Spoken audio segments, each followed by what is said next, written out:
We continue our exploration of great California beach towns today with Oceanside, a town which has changed dramatically over the past few years for the better. Besides being a cool alternative place to stay while visiting San Diego, it's also, you guessed it, great for photography. As always, I brought an iPhone with me and a Galaxy to Oceanside, as they call it, to document 2 days here in this classic beach town. So I'm going to show you where to get the best shots in Oceanside and tips on how to get great ones. So stay tuned as we count them down. But first, do me a favor, click subscribe and say hi to Smug Mug, which I use to back up all my photos, to run my website and sell prints. Take advantage of the free 14-day trial at smugmug.com.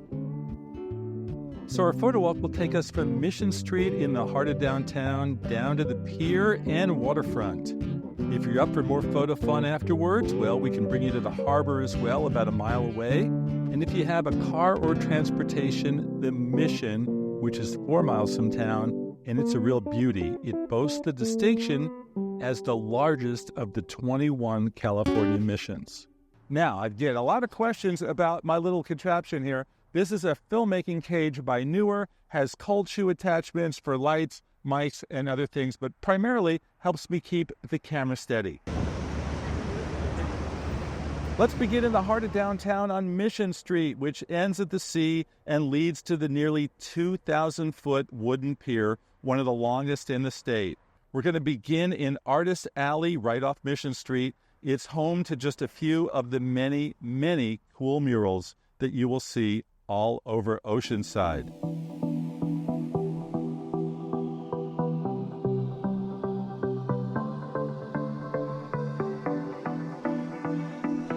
Photo tip, capture the mural straight on for starters, then have some fun creatively by looking at them from an angle. Come in for a close-up of the art as well. If you have subjects to photograph, place them at a distance to make them stand out from the art. Otherwise, they're going to blend into the image. Now, portrait mode on the iPhone or Galaxy is great for this.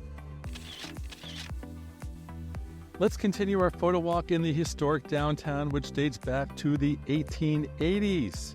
Use your camera to really capture the charm, what you see, what jumps out at you, and you can't miss the changing look of Oceanside. You're going to see a mix of the old and, of course, proximity to the nearby military base. This place used to be known primarily as a military town. You're also going to see buildings that have been lovingly restored, like the former rooming house turned grocery store and current boutique hotel, the Brick. So there's only 3 buildings from the late 1800s still standing in downtown Oceanside. This is one of them. All the bricks you see have been here for 140 years. So that's why we wanted to really highlight them in all the rooms throughout the hotel, and that's why the hotel's named the Brick. The Brick is right in the heart of town, where you can also see so much of the new. Cute cafes, bakeries, and breweries. I love capturing the new and old. It really makes an interesting mix. And one thing jumped out at me big time. So many barbershops. What's that about? How many barbershops are there in Oceanside? Probably at least 100 plus. 100 plus. Why are there so many barbershops? Because Camp Pendleton, home of the Marines, is just like 10 minutes north. So, and they all have to get a haircut once a week.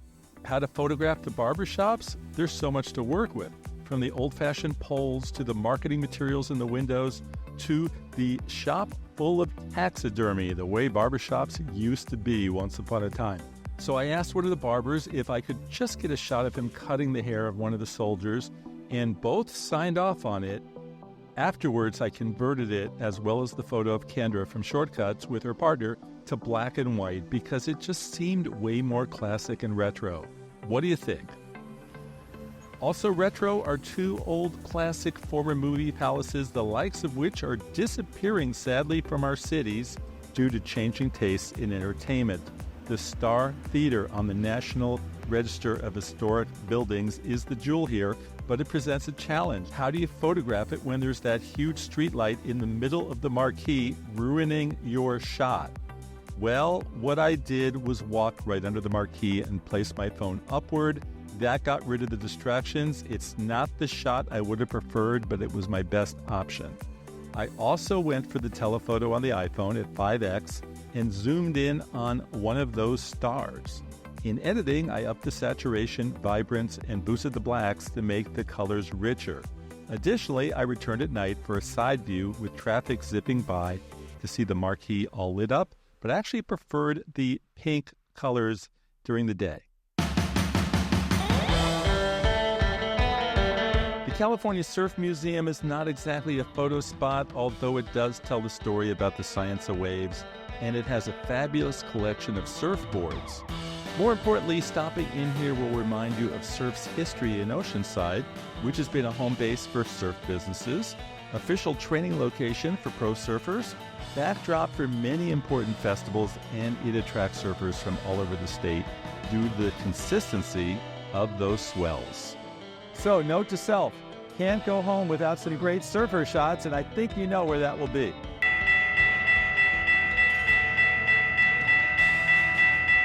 As we leave the museum and head to the water, we pass the new big hotels which have banked on a changing Oceanside by moving in and investing in the area. Now, Oceanside can boast some luxury oceanfront lodging, something it didn't have before, and that's really changed the town. The Brick has a fabulous rooftop bar, although if you do want the best sunset view, you're going to want to cross the street to the Mission Pacific, which is directly across from the pier with an unobstructed view. Sort of. Photo tip, the windows overlooking the ocean will be challenging. They're going to muck up your shot, so what are you going to do? Well, if you're staying at the hotel, they'll let you get a cleaner view from the pool area. If you're not an overnight guest, then head to the left and just place the phone on the other side of the window for a cleaner view. Or if you're tall like I am, you could just try reaching over for the shot. Now, down on Pacific Street is the Top Gun house, as seen in the original Top Gun movie back in the 1980s. Today it's a pie shop, but the building itself has been lovingly restored. The huge pier and waterfront are directly across from the Top Gun house, so let's head on over.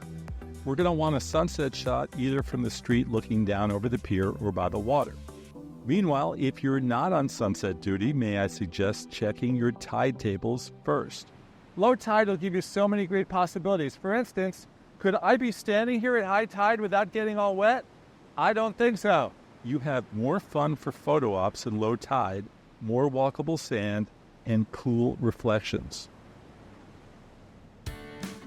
Longtime viewers of Photowalks know my favorite Pier photo iPhone trick. Say it aloud with everyone. Live photos and the long exposure trick. Make sure your phone camera is set to live photos, take the shot, and then click the drop-down menu for long exposure to apply the effect. Now be sure to check our playlist for a complete in-depth video tutorial on live photos on the iPhone. Sunset photo tip, obviously be here when the sun is saying goodnight and slipping away. Now, one big problem I've had with the smartphone is that little dot that shows up uninvited in sunset shots.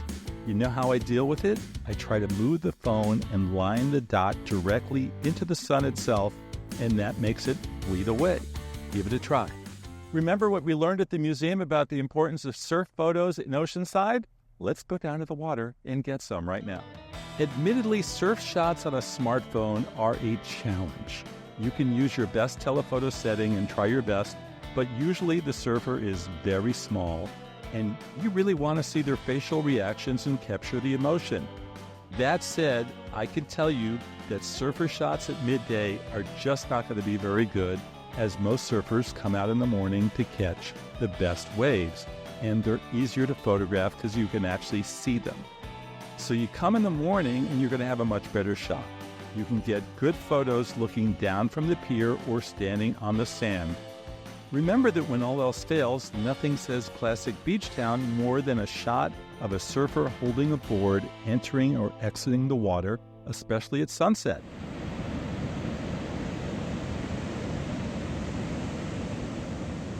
While at the beach, I recommend using all the best smartphone tools. Get a slow-mo shot of people walking down the pier.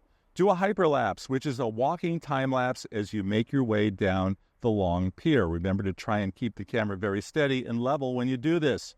And if you've got the time, try renting a bike to add motion to your beach shots. Try hand-holding the phone. If the shot looks too jerky, put it on slow-mo, which should really help steady the action. Let's take a look. I'm on a bicycle.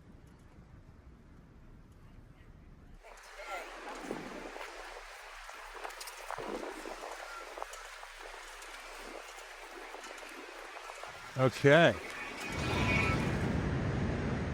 Before you leave the Strand, you will definitely want a shot of the ultra-cute Roberts Cottages. Photo tip, how to photograph these beauties? Well, walk up the steps on the other side of the cottages for an overhead shot. You're not going to be able to capture all of the cottages in one forward-looking shot, so pick your best 2 or 3 for a close-up. I know. Look out for distractions like light poles. Also, try a shot from the side looking towards the pier. If you can get movement in your photo, like a passing cyclist or jogger, all the better. It really adds a lot.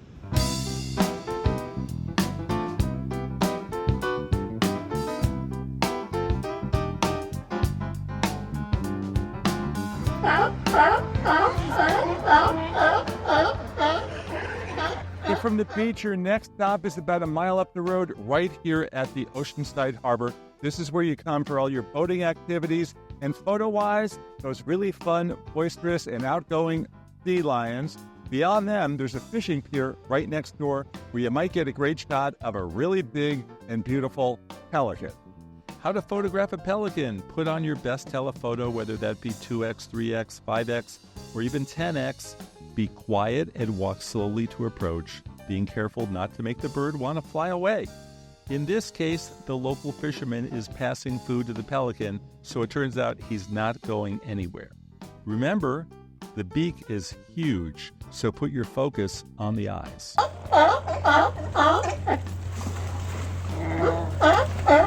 As for the sea lions, they're not going to swim away from you, but remember, you don't want to get too close. They can attack. Your basic photo of a sea lion would be a wide shot of the group sticking their noses in the air, or better yet, a close-up. I happen to prefer video, hearing their barking and being able to see them move and play with each other. Remember that you can shoot telephoto and hold the camera steady well on video for about 20 seconds.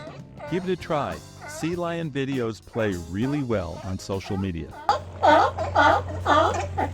When visiting, be sure to stop by the California Welcome Center for maps and travel tips. And if you have the time, don't forget to also stop by the Mission San Luis Rey for the history and scenic beauty.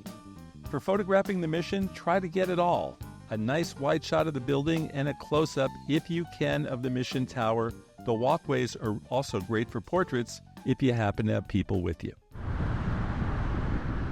During our time in Oceanside, we stayed at the Brick Hotel right in the center of town. And a big thanks to Visit Oceanside for the hospitality.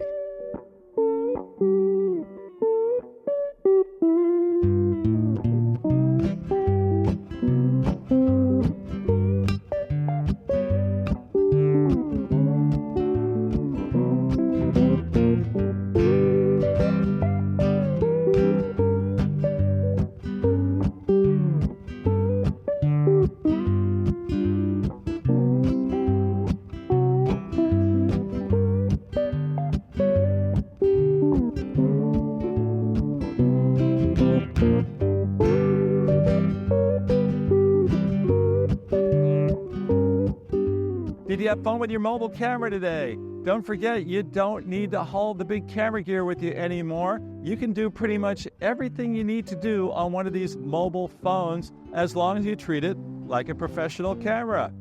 I'm Jefferson Graham. If you haven't done it already, please do me a favor. Please subscribe to Photowalks TV right here. Please like, please share, please comment. Please stay tuned. We've got you covered. If you like the California coast, we've got episodes from Imperial Beach all the way up to Mendocino. So I hope you'll check them out. And I'll look forward to seeing you, everybody, on the next Photowalk. Bye-bye.